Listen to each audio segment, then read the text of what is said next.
আমার মনে হয় না যে এর আগে এমন কোনো ঘটনা কোথাও ঘটেছে বলে।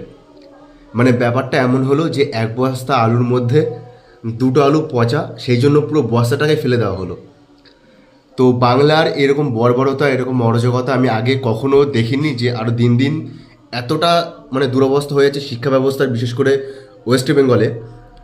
26,000 জন মানুষের চাকরি গেল। আর আমার মনে হয় না, মানে আমার ব্যক্তিগতভাবে বলছি, যে এর মধ্যে কারা যোগ্য কারা অযোগ্য সেটা সবার আগে মানে নির্ণয় করা দরকার ছিল, সবার আগে সেটাকে বাছা দরকার ছিল, তারপরে ডিসাইড করা দরকার ছিল যে কারা বাদ যাবে কারা না। হুট করে এরকম মানে এরকমভাবে বাদ দেওয়াটা আমার মনে হয় না যে ঠিক হলো বলে। যদিও সুপ্রিম কোর্টের রায়, মহামান্য আদালতের রায়, তো রায়ের উপরে তো কিছু বলা যায় না, কিন্তু আমার মনে হয় না যে এর জন্য অনেক পরিবার এমন আছে যারা তাদের উপর ডিপেন্ড থাকে, একটা পুরো সংসার চলে। অনেকের দেখছি যে অনেকের বাচ্চা আছে 3 বছরের 4 বছরের, তো অনেকেই মানে চাকরি পর পরে অনেকে বিয়ে করেছে, একটা সংসার থাকে। তো এরকম একটা মানে যা সামনে যা ভিডিও আসছে আমার দেখেই কেমন লাগছে, মানে আর কি তাদের কান্নাকাটি। তো যাই হোক, কিছু বলার নেই, এবার দেখা যাক যদি এরপরে কিছু হয়, তবে আমার মনে হয় না কিছু হবে বলে, কারণ সুপ্রিম কোর্টের রায় বলে কথা।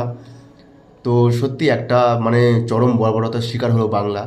এর আগে কোনোদিন এরকম হয়নি, আমার মনে হয় না যে এর আগে শুধু বাংলায় না কোথাও হয়েছে বলে এরকম আমার মনে হয় না। তো দেখা যাক কি হয় এরপরে।